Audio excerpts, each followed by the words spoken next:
Assalamualaikum warahmatullahi wabarakatuh. Jumpa kembali dengan channel Endang Royanti. Ayah bunda, kali ini tema kita adalah bagaimana mendampingi anak bermain dan belajar di rumah. Masa pandemi COVID-19 yang belum berakhir ini menyebabkan pembelajaran anak kita di sekolah terkendala, apalagi untuk anak usia dini. Untuk itu, peran ayah dan bunda dalam hal ini sangat menentukan. Berikut adalah beberapa alternatif yang mungkin bisa menjadi panduan kita dalam mendampingi anak bermain dan belajar di rumah untuk anak usia dini. Dunia anak adalah dunia bermain. Melalui aktivitas bermain, anak akan belajar banyak hal. Menurut Montessori, ketika bermain anak akan mempelajari dan menyerap segala sesuatu yang terjadi di lingkungan sekitar. Selanjutnya Froebel berpendapat, imajinasi adalah dunia anak. Setiap benda yang dimainkan berfungsi sesuai imajinasi anak. Sementara itu, Jan Hamley menyatakan, jaringan serabut saraf akan terbentuk apabila ada kegiatan mental yang aktif dan menyenangkan. Ayah bunda, terkadang kita menganggap bahwa mendampingi anak bermain dan belajar di rumah bukan sesuatu yang penting, apalagi prioritas. Dan terkadang kita membiarkan anak kita bermain games berlama-lama. Hati-hati, jangan sampai anak kita terjerumus dan akhirnya kecanduan dengan games tersebut. Sejatinya anak kita ingin didampingi oleh ayah bunda, oleh keluarga kita untuk bermain sambil belajar di rumah.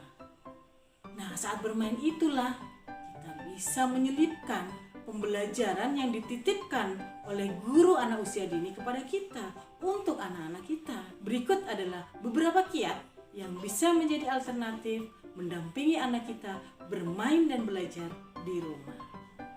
Yang pertama, luangkan waktu. Kita tahu ayah bunda pasti sibuk. Untuk itu kita libatkan keluarga yang lain. Kakaknya, abangnya, om atau tantenya si anak. Kita bisa berbagi titipan pembelajaran yang diberikan oleh guru anak-anak kita. Bisa kita bagi bersama. Anak-anak sangat senang sekali. Bagi kita mungkin merepotkan, tapi bagi anak, perhatian terhadap mereka ketika mendampingi, bermain dan belajar adalah sesuatu yang istimewa. Mereka tidak akan berlama-lama dengan kita. Sebentar lagi mereka akan menginjak remaja dan saat itu mereka tidak mau lagi didampingi oleh kita. Dan mohon maaf, ketika kita mau mendampingi pun, dia lebih suka bersama dengan teman-temannya sebaya. Dia lebih suka bermain di luar. Untuk itu, mari kita manfaatkan masa golden age ini atau masa keemasan anak kita di usia dini ini dengan pendampingan yang maksimal. Mendampingi mereka belajar melalui aktivitas bermain. Yang kedua, siapkan alat permainan edukatif. Biasanya anak-anak di sekolah bermain dengan teman-temannya dengan alat permainan edukatif yang ada di sekolah. Nah, saat semuanya harus ada di rumah, maka sedikit banyaknya ayah bunda harus menyiapkan dong permainan edukatif untuk di rumah seperti balok, bongkar pasang, puzzle-puzzle, boneka, dan lain-lain. Yang ketiga, ciptakan permainan inovasi baru. Anak akan bosan ketika mainnya itu-itu saja. Maka tidak ada salahnya. Misalkan ketika kita main ular tangga, biasanya kan pakai kertas kecil, pakai dadu yang kecil. Kenapa tidak? Kita bikin ke advertising menjadi baliho yang besar, sehingga anak-anak tuh bisa loncat-loncat di atas tikar ular tangga tersebut sambil berhitung. Dadunya juga bisa dibuat dengan karton segi empat. Dan itu sangat menarik buat anak-anak. Dia akan loncat ke sana, loncat kemari, naik, turun. Dia akan senang sekali meloncat sambil berhitung di atas baliho ular tangga tersebut.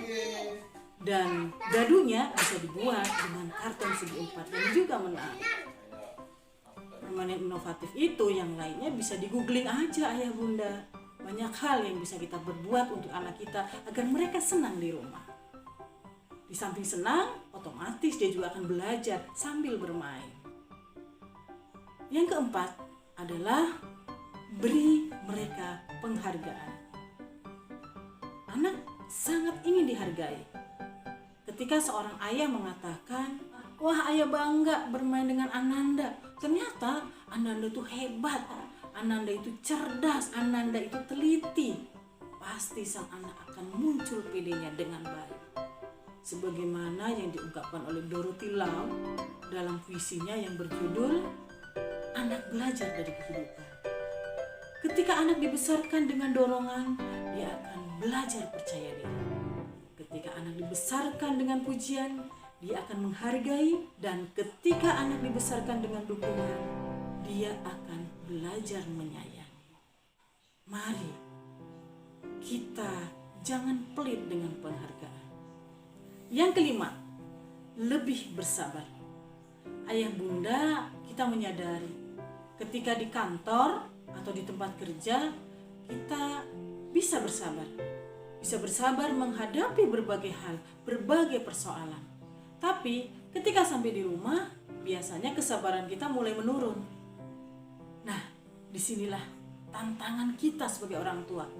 Bagaimana melatih kesabaran menghadapi anak kita yang itu perlu dibiasakan.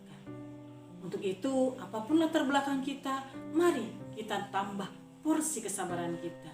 Semoga hal ini dinilai Allah sebagai usaha yang menjadi amal ibadah kita. Demikian beberapa kiat sederhana yang mungkin bisa menjadi panduan untuk kita bersama mendampingi anak-anak bermain dan belajar di rumah. Semoga bermanfaat. Terima kasih atas kebersamaannya. Jangan lupa like, comment, share, and subscribe. Gratis. Assalamualaikum warahmatullahi wabarakatuh. Sampai jumpa pada video yang akan datang.